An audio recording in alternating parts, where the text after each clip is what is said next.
Hello दोस्तों, यहाँ पर जो हम आपको पेपर दिखा रहे हैं ना, ये पेपर जस्ट पिछले साल पूछा गया है, ठीक है। और उसके भी पिछले साल जो पूछा गया था, जब ग्रेजुएशन 3 साल का हुआ करता था, उसका भी पेपर हम दिखाएंगे आप लोगों को, ठीक है। और यहाँ से आपको सबसे ज़्यादा फायदा होगा एक नंबर वाला, ठीक है। हालांकि जो लॉन्ग टाइप से क्वेश्चन आएंगे उसका तो आंसर मैंने महासंग्राम वीडियो में करवा दिया है, लेकिन यहाँ पर मैंने जो टोटल पेपर दिखाऊंगा ना, उस सभी पेपर में से आपको जो एक नंबर में क्वेश्चन पूछा गया ना, वो आपको बहुत ज़्यादा हेल्प करेगा, ठीक है। तो चलिए देखते हैं कि कौन कौन सा क्वेश्चन पूछा गया। देखो यहाँ पर क्या है कि निम्नलिखित प्रश्नों का उत्तर देना। पहला कि राजनीतिक विज्ञान के जनक कौन है। तो राजनीतिक विज्ञान के जनक जो है वो अरस्तु को माना जाता है, ठीक है। और देखते हैं एक नंबर वाला याद करके जाना आपको। दूसरा है अरस्तु ने अपने सर्वश्रेष्ठ परपत राज को क्या नाम दिया, ठीक है। तो बी का जो राइट आंसर होगा पॉलिटी, ठीक है। क्या हो जाएगा? पॉलिटी, है ना। चलो सी नंबर है संत अगस्टिन के गुरु कौन थे। जो संत अगस्टिन थे, इसको गुरु कौन थे? तो संत एम्ब्रोस। कौन थे दोस्तों? संत एम्ब्रोस, ठीक है। नेक्स्ट देखते हैं डी नंबर। मध्ययुग का अरस्तु किसे कहा जाता है। जो मध्य युग था इसका अरस्तु किसको कहा जाता? तो संत थॉमस एक्विनास को, संत थॉमस एक्विनास को। ई नंबर है पुस्तक सुमा थियोलॉजिक किसने लिखी है। तो इसको भी लिखने वाले संत थॉमस एक्विनास ही थे, ठीक है। ये तो एक नंबर वाला हो गया। बाकी 5 नंबर वाला देख सकता है। अरस्तु के अध्ययन के आगमनात्मक पद्धति की विवेचना करना, मतलब अरस्तु के बारे में आपको यहाँ पर लिखना है। प्लेटो पर सुकरात के प्रभावों का विवेचना करना है, ठीक है।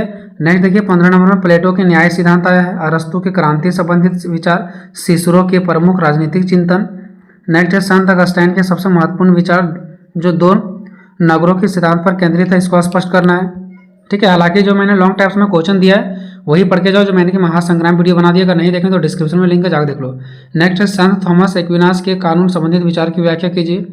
9 नंबर है राज सत्ता और धर्म सत्ता में संबंध, मध्ययुग के राजनीतिक विचारों की विवेचना करना है।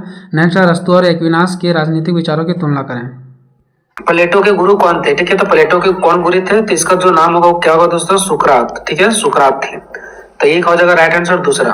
उसके बाद नेक्स्ट क्वेश्चन है आपका, प्लेटो का वास्तविक नाम क्या था। जो प्लेटो थे उसका वास्तविक नाम क्या था। तो इसका राइट आंसर आपका होगा पहला, यानी कि अरस्तुक्लीज, ठीक है। उसके बाद नेक्स्ट क्वेश्चन नंबर सी है आपका कि प्लेटो का जन्म कब हुआ था। तो प्लेटो का जन्म कब हुआ था दोस्तों? तो ये 427, ठीक है। 427 भी माना जाता है, 428 भी माना जाता है। तो अगर 27 आता है या तो फिर 28 आता है, तो दोनों में आपको टिक आउट करना है, ठीक है। 27 में या तो फिर 28 में, दोनों में से कोई एक देगा। उसके बाद नेक्स्ट क्वेश्चन हमारा है डी। कानून का वर्णन प्लेटो ने अपनी किस पुस्तक में किया। कानून का जो वर्णन है प्लेटो ने अपने किस पुस्तक में किया दोस्तों? तो इन्होंने किया द लॉज में। किसमें किया? द लॉज, उसका पुस्तक का नाम है, ठीक है। उसके बाद नेक्स्ट क्वेश्चन हमारा क्या, अरस्तु के द्वारा स्थापित संस्था का नाम बताना है। जो अरस्तु के द्वारा स्थापित किया गया था उस संस्था का नाम बताना है। तो उस संस्था का जो आपका नाम है दोस्तों वो है आपका लिसियम। क्या है आपका? लिसियम, ठीक है। उसके बाद नेक्स्ट चलता है क्वेश्चन नंबर एफ की ओर। एफ में क्या है कि द पॉलिटिक्स का लेखक कौन है। तो अरस्तु है इसका, ठीक है। द पॉलिटिक्स का लेखक कौन है? तो अरस्तु है। नेक्स्ट क्वेश्चन की ओर बढ़ते हैं हम लोग। नेक्स्ट क्वेश्चन देखिए, नेक्स्ट क्वेश्चन में क्या पूछा गया है। नेक्स्ट में पूछा गया कि आदर्श राज्य की जनसंख्या 5040 किसने निर्धारित की थी। तो 5040 जहां पे भी आपको आएगा, ठीक है, तो इसको निर्धारित करने वाले जो थे वो थे हमारा प्लेटो, ऑप्शन नंबर 1। नेक्स्ट है आपका एच नंबर, ठीक है। थॉमस एक्विनास का जन्म कब हुआ था। तो थॉमस एक्विनास का जो जन्म हुआ था दोस्तों ये हुआ था 1225 में। कब हुआ था? 1225 में हुआ था। चलिए नेक्स्ट क्वेश्चन की ओर हम लोग बढ़ते हैं। नेक्स्ट क्वेश्चन देखिए आपको क्या पूछा गया है। सो नेक्स्ट है आपका डी फेसो पैसिस के लेखक कौन है। जो आपका डिफेसो है, ठीक है, डिफेंसो इसका पैसिस के लेखक कौन है।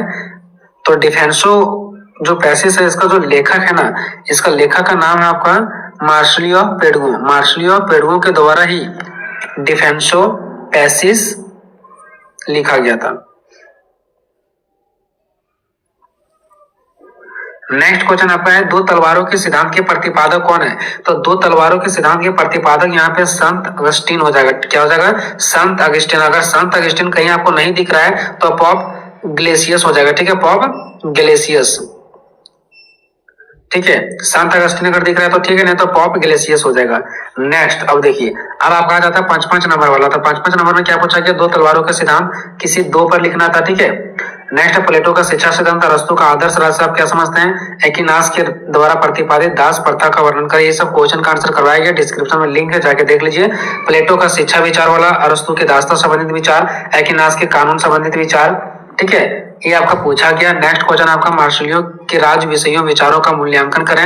नेक्स्ट क्वेश्चन है संत अगस्टिन के योगदान का मूल्यांकन करें। ये हो गया आपका, ये पेपर 1 हो गया। चलते हैं नेक्स्ट पेपर, आपको दूसरा दिखाते हैं। पेपर नंबर दूसरा देखिए दोस्तों, इसमें पूछा गया कि प्लेटो की कृति का नाम क्या है। प्लेटो का कृति का नाम आपको बताना। तो प्लेटो का जो कृति का नाम है दोस्तों वो क्या था हमारा, रिपब्लिक। क्या था, रिपब्लिक था, ठीक है। नेक्स्ट क्वेश्चन हमारा कि यहाँ खाली जगह को राजनीतिक शास्त्र का पितामह कहा जाता है। किसको राजनीतिक शास्त्र का पितामह कहा जाता है, ठीक है। तो इसका राइट आंसर होगा तीसरा, यानी कि अरस्तु। उसके बाद नेक्स्ट क्वेश्चन की ओर हम लोग चलते हैं। नेक्स्ट क्वेश्चन हमारा है सिसरो का जन्म कब हुआ, यानी ई नंबर, ठीक है। यहाँ पे देखिए सिसरो का जन्म कब हुआ दोस्तों, तो 106 ईसा पूर्व में, 106 ईसा पूर्व में हुआ इसका जन्म। नेक्स्ट है आदर्श राज्य की जनसंख्या 5040। ये देखो पिछले बार भी पूछा गया था, इसमें भी रिपीट हुआ है, इसलिए हम बोलते हैं कि वीवीयू बार बार क्वेश्चन क्या करते हैं, रिपीट करते हैं। तो इसका राइट आंसर होगा आपका पहला, यानी कि प्लेटो, ठीक है। नेक्स्ट क्वेश्चन जो आपका है थॉमस एक्विनास का जन्म कब हुआ था। तो इसका जो आपका राइट आंसर होगा 1225। देखो कितना क्वेश्चन रिपीटेड हो रहा है, ठीक है। नेक्स्ट दो तलवारों के सिद्धांत, देखो ये फर्स्ट पेपर में भी था। इसका राइट आंसर संत अगस्टिन हो जाएगा। अगर संत अगस्टिन नहीं है तो पॉप ग्लेसियस हो जाएगा, ठीक है। चलिए नेक्स्ट क्वेश्चन की बात करते हैं। नेक्स्ट क्वेश्चन देखो, प्लेटो का वास्तविक नाम क्या था, मतलब कितना क्वेश्चन मैच हो रहा है, ठीक है। तो इसका नाम क्या था, अस्तुक्लिस था। क्या था, इसका नाम अस्तुक्लिस था। नेक्स्ट क्वेश्चन अरस्तु द्वारा स्थापित संस्था का नाम क्या था, तो लिसियम था। क्या था दोस्तों, लिसियम था, ठीक है। अब यहाँ पे देखिए दोस्तों, इसका हम लोग देखने वाले हैं नेक्स्ट 5 नंबर वाले, प्लेटो का शिक्षा, अरस्तु की दास प्रथा एंड एक्विनास के कानून संबंधित विचार, सिसरो का मिश्रित शासन व्यवस्था। नेक्स्ट है 15 नंबर वाला, उस टाइम 20 नंबर में पूछा जाता था ये क्वेश्चन, ठीक है। अभी आप लोग का 15 नंबर में आएगा, प्लेटो का न्याय सिद्धांत, प्लेटो का संवादी विचार। हम आपको जो इंपॉर्टेंट क्वेश्चन करवाए बस वही आप पढ़ के जाइए, डिस्क्रिप्शन में लिंक है, ठीक है। अरस्तु की क्रांति संबंधित सिद्धांत, सिसरो के राजनीतिक विचार, संत एक्विनास के अनुसार राज्य के कार्य की चर्चा करना, आपको संत अगस्टिन के योगदान का मूल्यांकन करना है। उसके बाद नेक्स्ट है आपका मार्शलियो के राज विषयक विचारों का मूल्यांकन करें। और यहाँ पे आपको एक एमसीक्यू छूट गया था, ठीक है। मनुष्य एक सामाजिक प्राणी, किसने कहा, तो ये उसको बोलने वाले कौन थे दोस्तों, अरस्तु जी थे। तो कौन कौन थे, अरस्तु जी। नेक्स्ट है आपका डी नंबर, संत अक्विनास, जो संत एक्विनास है, तो संत एक्विनास के कानून को कितने भागों में बांटा गया, तो 4 भागों में। जो संत एक्विनास है ना, इसके कानूनों को 4 भागों में बांटा गया, यानी कि ऑप्शन नंबर इसका दूसरा हो जाएगा, ठीक है दोस्तों। इस प्रकार से खत्म हो गया वीडियो। कितना इन्फॉर्मेटिव था कमेंट में जरूर बताइएगा। मिलेंगे नेक्स्ट वीडियो में, तब तक जय हिंद जय भारत।